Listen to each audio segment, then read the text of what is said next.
திருச்சியில் தெருவில் விளையாடிக் கொண்டிருந்த சிறுவன் மீது மற்றொரு சிறுவன் இருசக்கர ஊர்தியை ஏற்றி இறக்கிய பதற வைக்கும் காட்சி வெளியாகியுள்ளது. திருச்சி கொட்டப்பட்டு வெங்கடேஸ்வரா நகரில் உள்ள ஒரு வீதியில் தீரன் என்ற சிறுவன் உட்பட 3 சிறுவர்கள் வீட்டின் முன் விளையாடிக் கொண்டிருந்தனர். அப்போது அந்த வழியாக 10ஆம் வகுப்பு படிக்கும் ஒரு மாணவன் புல்லட் இருசக்கர ஊர்தியை ஓட்டி வந்தான். புல்லட் சத்தம் கேட்டு விளையாடிக் கொண்டிருந்த சிறுவன் திடீரென வீட்டுக்குள் ஓட முயன்றபோது புல்லட் சிறுவன் மீது மோதியதுடன் அவன் மீது ஏறி இறங்கியது.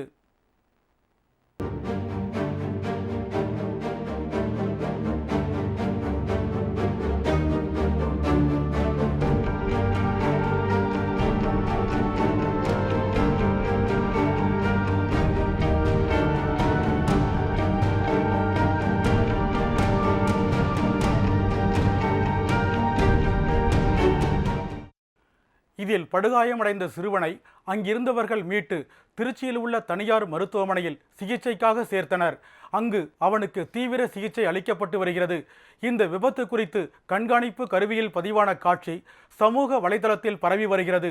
இந்நிலையில் சிறுவன் மீது இருசக்கர வாகனத்தை ஏற்றி விபத்தை ஏற்படுத்திய மாணவன் மற்றும் அவரது தந்தையான சிறப்பு காவல் உதவி ஆய்வாளர் மீது நடுவண் அரசின் புதிய மோட்டார் வாகன சட்டப்படி வழக்கு பதிவு செய்யப்பட்டுள்ளது.